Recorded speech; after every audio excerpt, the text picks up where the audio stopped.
तसं आहे आपण आपल्याला जरांगे पाटलांनी आपल्याला आदेश दिला आहे ह्या वतीने मी बोलतो की बाबा जे मर्द मराठा आहे ते कोणाला फुटला नाही काय नाही, सगळ्या मर्द मराठ्याचं मनातून सांगण्यात येते की बाबा आपल्या मराठा माणसालाच मतदान करा। नेमकं की ज्योतिताई मेटे यांचे दिवंगत पती विनायकरावजी मेटे साहेब यांचं समाजासाठी असन वैयक्तिक कामासाठी असन भरपूर प्रमाणामध्ये आरक्षणासाठी झटलेले नेते आहेत आणि त्यांचं पूर्ण आयुष्याचं त्यांचं आरक्षणासाठी समाजा रस्त्यावर उतरून गेलेलं आहे। आणि त्यांचा विशेष सांगायचं म्हणजे त्यांचा अंत सुद्धा मराठा समाजाच्या आरक्षणाच्या बैठकीसाठी जाताना झालेला आहे। समाज असल्यामुळं बजरंग बाप्पाकडे जास्त कौल राहील। बजरंग बाप्पा 5 वर्ष गेल्यावर 5 वर्ष उभा होती त्यावेळेस गावात आले, त्यावेळेस गावात एकदा आले। कोणाच्या गाठीपिटी घेतल्यात का? मराठा आरक्षणाबद्दल ते रस्ते उतरलेत का? त्यांनी कुठं स्टेटमेंट दिली का? नमस्कार, मी पवार अभिजित, माऊली न्यूज परिवारामध्ये आपले सर्वांचे स्वागत। आता पाहतोय लोकसभा निवडणूक अगदी तोंडावर आली आहे आणि सध्या पाहतो की महायुतीकडून पंकजा मुंडे आणि महाविकास आघाडीकडून बजरंग बाप्पा सोनवणे यांना उमेदवारी देण्यात आली। तसेच आपण पाहतो की बीड जिल्ह्यामध्ये तिरंगी लढत होण्याची शक्यता आहे, परंतु आपण पाहतो की ज्योती मेटे या सुद्धा इच्छुक आहेत आणि ते उमेदवारी निवडणूक लढण्यावर ठाम आहेत। परंतु आपण सध्या लोकलोकांमध्ये जाऊन प्रतिक्रिया जाणून घेण्याचा प्रयत्न करत आहोत। प्रत्येक जागेवर प्रतिक्रिया जाणून घेतो, कारण की कोणाकडून कोणती प्रतिक्रिया येते हे सुद्धा पाहणं औचित्याचं ठरणार आहे। कोणाच्या बाजूने जनतेचा कौल हे सुद्धा पाहणं औचित्याचं ठरणार आहे, कारण की मराठा समाज हा मराठा उमेदवाराच्या पाठीमागे राहण्याचा सुद्धा अगदी मराठा समाज त्या विषयावर ठाम आहे। परंतु अनेकांच्या आपण प्रतिक्रिया जाणून घेणार आहोत। आपल्यासोबत काही ग्रामस्थ आहेत, काय सांगाल नेमके? आता पाहतो की महायुतीकडून पंकजा मुंडे आणि महाविकास आघाडीकडून बजरंग सोनवणे, तसेच आपण पाहतो की महाविकास आघाडीकडे ज्योती मेटे या सुद्धा उमेदवारी मागण्यासाठी गेल्या होत्या, परंतु त्या ठिकाणी त्यांना उमेदवारी देण्यात आली नाही। आपलं काय म्हणणं आहे? तुमचा कौल कुणाकडे असणार आहे? आपलं काय नाही, पण आपल्याला सगळे उमेदवार सारखेच, पण तसं आहे आपण आपल्याला जरांगे पाटलांनी आपल्याला आदेश दिला आहे ह्या वतीने मी बोलतो की बाबा जे मर्द मराठा आहे ते कोणाला फुटला नाही काय नाही, सगळ्या मर्द मराठ्याचं मनातून सांगण्यात येते की बाबा आपल्या मराठा माणसालाच मतदान करा। नेमकं जरांगे पाटलांनी अजून सुद्धा कोणाचं नाव घेतलं नाही? पंकजा मुंडेचं नाव घेतलं नाही, ज्योती मेटेंचं नाव घेतलं नाही, बजरंग सोनवणेंचं नाव घेतलं, परंतु तुमचा पाठिंबा कोणाला असणार आहे? सध्या आमचा पाठिंबा म्हणजे आमच्या बजरंग बाप्पाला पाठिंबा। हो, बजरंग बाप्पा यांना पाठिंबा। नेमकं साधारणतः या ठिकाणी बाप्पांना कितीची लीड मिळू शकते? ते लीड सांगता येत नाही, पण पाठिंबा सगळ्या मराठा बांधवाचा आहे। लीड सांगता येत नाही। हो, बजरंग बाप्पालाच पाठिंबा का? बजरंग बाप्पाला पाठिंबा का? कारण तो आपल्या ह्याच्यातून उभा आहे ना साहेब।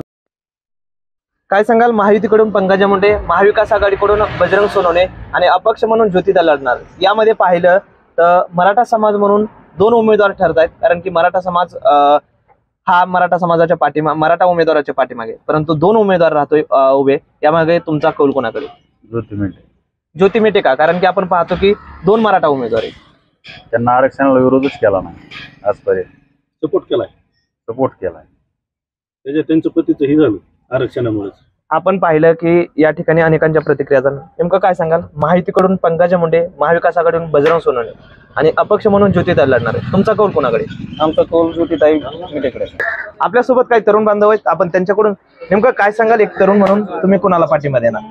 आमचा कुणाला असा पाठिंबा देण्याचा विचार नाही, परंतु जे पाटील म्हणतील त्यांना आम्ही देऊ। कारण मराठा आरक्षणावर ज्यांना आमच्या खोटे गुन्हे दाखल केले, त्यांच्या पाटलांनी सांगितलं की ज्यांना खोटे गुन्हे दाखल केले त्यांना तुम्ही पाडा।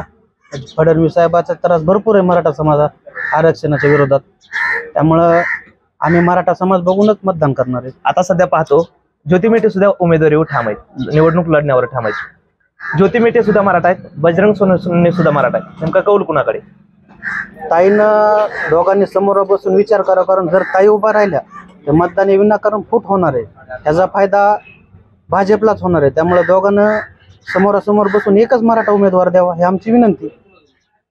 तरी कौल कुणाकडे असणार आहे? कारण की ज्योती मेटे सुद्धा ठाम आहेत, महाविकास आघाडीकडून बाप्पांना तर तिकीट झालं, तिथं माघार घेणार। नेमकं कौल कुणाकडे असणार आहे? कौल आता असं आहे की मराठा समाज असल्यामुळं बजरंग बाप्पाकडे जास्त कौल राहील, कारण मेटे ताईनं सगळ्याला विचारात घेऊन थोडी माघार घेतलेली फायदेशीर राहील, कारण आपलंच मतदान फुटायला लागलं ना ह्याच्यात। असं होणार आहे. नेमकं अद्यापपर्यंत पंकजा मुंडे यांनी त्यांच्या प्रचाराला सुरुवात केली. जे साक्षर पिंपरी असेल या ठिकाणी सुद्धा मराठा आंदोलकावर गुन्हे झाले, तसेच केस तालुक्यामध्ये सुद्धा मराठा आंदोलकावर गुन्हे झाले. अजून सुद्धा रोष निर्माण होते पंकजा मुंडेवर. या ठिकाणी पंकजा मुंडेंना कशा प्रकारे कौल मिळेल? त्याचे काय आता लोक देईन मतदान रुपये कौल, कारण खोटे गुन्हे भरपूर भागात दाखल झालेले आहेत. वैयक्तिक तुमच्या सध्या गुन्हा दाखल आहे, त्याच्यामुळे मतदान रुपये होईन. असं नाही की कोणाला आपण नाव घेऊन अडचणीत येऊ शकत नाही. सांगाल, आता सध्या पाहतो की लोकसभा निवडणूक तोंडावर आलेली आहे आणि महायुतीकडून पंकजा मुंडे, महाविकास आघाडीकडून बजरंग बाप्पा सोनवणे आणि अपक्ष म्हणून ज्योती मेटेल निवडणूक लढवणार आहेत. अद्यापपर्यंत ज्योतिताईंनी कुठलीही घोषणा केली नाही, परंतु त्या निवडणूक लढण्यावर ठाम आहेत. नेमका तुमचा कौल कोणाकडे? एकतर पहिला विषय असा आहे, महाराष्ट्रामध्ये आरक्षणाचा मुद्दा बऱ्याच दिवसापासून धारेवर धरलेला आहे. त्याच्यामध्ये प्रत्येक मराठा समाजातील प्रत्येक घरोघरचे व्यक्ती आरक्षणासाठी रस्त्यावर उतरलेला आहे. रस्त्यावर इतका प्रचंड प्रमाणात समाज उतरलेला असताना आणखीन आरक्षणाचा मुद्दा विषय सरकारने असन, केंद्र सरकारने असन, राज्य सरकारने असन, असं कोणी हातात घेतलेला नाही. तर याच्यावर लोकसभा निवडणुका लागलेल्या आहेत. या संदर्भात मला एवढेच सांगायचे आहे, किंवा मी एवढा मोठा नेता नाही, पण एक साधारण ग्रामस्थ या विषया नात्याने सांगतो की या 3 नेत्याचे जे तुम्ही नाव घेतले आता, याच्यामध्ये बजरंग बाप्पा असतील यांनी मराठा समाजासाठी त्यांची लोकसभा जी झाली आज 5 वर्षानंतर तो मराठा समाजामध्ये आरक्षणासाठी असेल, कोणत्याही कामासाठी असेल, बजरंग बाप्पा स्वतः रस्त्यावर उतरलेले नाही. राहिला पंकजाताईचा विषय, तर पंकजाताईच्या बहीण प्रीतमताई मुंडे 10 वर्ष खासदार होत्या. त्यांनी मी सांगण्यापेक्षा प्रत्येक समाजातील प्रत्येक ग्रामस्थांनी विषय बघितलेला आहे की कोणताही त्यांनी आरक्षणाचा विषय असेल किंवा इतर कामाच्या संदर्भात कुठलीही चर्चा नाही झालेली. या दोन्ही नेत्याच्या व्यतिरिक्त मी ज्योतिताईबद्दल असं बोलेन की ज्योतिताई मेटे यांचे दिवंगत पती विनायकरावजी मेटे साहेब यांचं समाजासाठी असन, वैयक्तिक कामासाठी असन भरपूर प्रमाणामध्ये आरक्षणासाठी झटलेले नेते आहेत आणि त्यांचा पूर्ण आयुष्याचं त्यांचं आरक्षणासाठी रस्त्यावर उतरून गेलेलं आहे. आणि त्यांचा विशेष सांगायचं म्हणजे त्यांचा अंत सुद्धा मराठा समाजाच्या आरक्षणाच्या बैठकीसाठी जाताना झालेला आहे. त्याच्यामुळे माझं तर मत वैयक्तिक असं आहे की माझं वैयक्तिक मत मी ज्यांचे संपर्कात आहे त्यांनी एवढंच आवाहन करेन, सांगेन की त्यांनी ज्योतिताई जर अपक्ष म्हणून उभा राहिल्या तर त्यांनी ज्योतिताईला मदत करावी. नेमकं पंकजा मुंडे यांना का नाही? पंकजा मुंडे यांचं प्रस्थापित जिल्ह्यापुरतं राजकारण सांगायचं झालं तर त्यांचं 10 वर्ष मुंडे साहेबाच्या नंतर अकाली निधन झाल्यानंतर 10 वर्ष त्यांच्या स्वतः बहीण खासदार होत्या. ते खासदार म्हणून निष्क्रिय खासदार म्हणून त्यांची ओळख पूर्ण देशात झालेली आहे. हे निष्क्रिय खासदार म्हणून ओळख झालेली आहे. पण मराठा समाजाचे एक नागरिक म्हणून या नात्याने सांगेन की त्यांनी आरक्षणासाठी पूर्णपणे कोणत्याही क्षणी विरोध केलेला आहे आणि रस्त्यावर उतरलेले नाहीत. त्या नेमकं काय सांगाल, तुमचा पाठिंबा कोणाला असणार? जनतेचा कौल जाणून घेतोय. नेमकं तुमचा पाठिंबा कोणाला असणार? नेमकं काय सांगाल, लोकसभा निवडणूक तोंडावर आले, बिगुल वाजलेला आहे आणि महायुतीकडून पंकजा मुंडे, महाविकास आघाडीकडून बजरंग बाप्पा सोनवणे आणि अपक्ष म्हणून ज्योती मेटे लढणार आहेत. नेमक्या काय प्रतिक्रिया आहे? जे जरांगे पाटील सांगतील ते आम्ही करू आणि रात्रदिवस आम्ही त्यांच्या संघ जगडलो. आमच्यासाठी ते मराठीच्या माणसाठी चांगले आहेत, त्याच्यामुळे आम्ही मराठीचा कॅन्डिडेट पडून देणार नाही. कारण की आता पाहतो की तरी कौल कुणाकडे, पंकजा मुंडे, बजरंग सोनवणे की ज्योती मेटे? बजरंग बाप्पाकडे आहे. बजरंग बाप्पाकडे. बजरंग बाप्पाकडे का? ते चांगले नेते आहेत, त्यांनी आमच्यासाठी चांगले झटलेत. आमच्याकडे त्यांनी एक हे दिले, फंड दिलाय. आमच्या शक्तीसाठी त्यांनी 10 क्विंटल साखर दिली ती बजरंग बाप्पानी. आता तसं म्हणता मराठा म्हणून ज्योती मेटे पण आहेत आणि बजरंग बाप्पा पण आहे. नेमकं कौल कुणाकडे? नेमका कौल राहील बजरंग बाप्पाकडे. काय सांगाल, ज्योतिताई, पंकजाताई की बजरंग सोनवणे? ज्योतिताईला. ज्योतिताई का? ज्योतिताई का? आरक्षणासाठी मेटे साहेबांनी भरपूर प्रयत्न केले आणि त्याच्यात त्यांचं जीवन गेलेलं, त्याच्यामुळे 19 तर अंदाजे ज्योतिताईला व्हायचं मतदानाच्या ह्याच्यातून. आता पाहतो की प्रत्येक जागेवर प्रतिक्रिया जाणून घेण्याचा प्रयत्न करत आहोत. पंकजा मुंडे यांना पाठिंबा का नाही? काय तर त्यांच्या बहिणींनी खासदार फंडातून 1 रुपया कधी दिलेला नाही, 1 रुपया सुद्धा कधी दिला नाही. आणि मराठा आरक्षणाविषयी काही बोलत बी नाही. अंधारातून विरोध करतात, उजेडात बोलत नाही. आता पाठीमागचे गुन्ह्याच मागे घेण्यात आतापर्यंत गुन्हे दाखल मागे घेतले नाहीत, कारण की पाठीमागे त्यांनी प्रचाराला सुरुवात केली, त्यावेळेचे गुन्हे वापस घेतले. याबद्दल तुमची प्रतिक्रिया काय? ते घेणार बी नाहीत गुन्हे मागे, फक्त नुसतं बोलणार. आम्ही गुन्हे माघारी घेऊ, आम्ही हे करू, मतदानापुरतं एकदा मतदान झालं की ती बरोबर आम्हाला मध्ये टाकणार.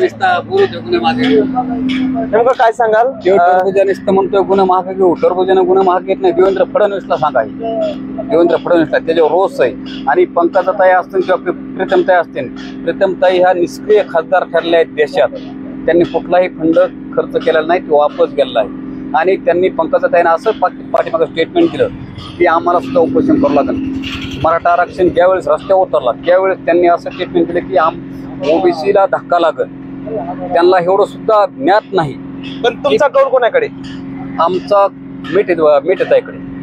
ऐकून घ्या मला थोडं. त्यावेळेस पंकजाताई म्हणले आम्हाला सुद्धा उपोषणाला बसावं लागेल, तर ओबीसीला धक्का नेत पंकजाताईला सांगा तुम्ही NT मध्ये आहात, तुम्ही ओबीसी मध्ये नाहीत. मराठा ह्या समाजाबद्दल तुम्ही काय बोललात हे तुमच्या लक्षात आहे का? ती NT मध्ये आहेत, ते ओबीसी मध्ये नाहीत. वंजारा समाज जे आहे ते NT मध्ये, ते ओबीसी मध्ये नाहीत. त्यांना सांगा तेवढं.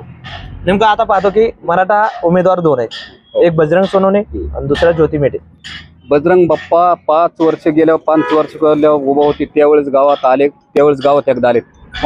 कोणाच्या गाठीपिटी घेतल्यात का? मराठा आरक्षणाबद्दल ते कुठं रस्ते उतरलेत का? त्यांनी कुठं स्टेटमेंट दिली का? त्यांच्या त्यामुळे रोष आहे आमचा. ते मराठा असून बी आमचा त्यांचा रोष आहे. नेमकं काय सांगाल? लोकसभेचा पडगा वाजलेला आहे, तुमचा कौल कोणाकडे? ज्योती मेटे, पंकजा मुंडे का बजरंग सोनवणे? ज्योतिताई का? ज्योतिताई का पण पुढचं नाही बोलताय आपण यांच्याकडून आपण पाहतो की अनेकांच्या प्रतिक्रियामधून जाणून घेण्याचा प्रयत्न करत आहोत, कारण की यामध्ये लोकसभेचा उमेदवार नक्कीच ज्योतिताई मेटे ठरू शकतात. कारण की ग्रामस्थांच्या प्रतिक्रिया, अनेकांच्या प्रतिक्रिया यामधून डॉक्टर ज्योतिताई मेटे यांचं नाव समोर येताना पाहायला मिळते. कारण की त्यांचे पती आहेत स्वर्गीय लोकनेते विनायकरावजी मेटे साहेब यांनी शेवटी त्यांचं मुंबईकडे जात असताना मराठा आरक्षणाच्या बैठकीसाठी जात असताना निधन झालं. यामुळे मराठा समाज हा ज्योती मेटे यांच्या पाठीशी उभा राहणार आणि नक्कीच ज्योतिताई मेटे याच खासदार म्हणून दिसतील, अशा सुद्धा प्रतिक्रिया जनतेमधून पाहायला मिळत आहेत. कॅमेरामॅन दीपक वाघमारे सोबत मी पवार अभिजित, बीड.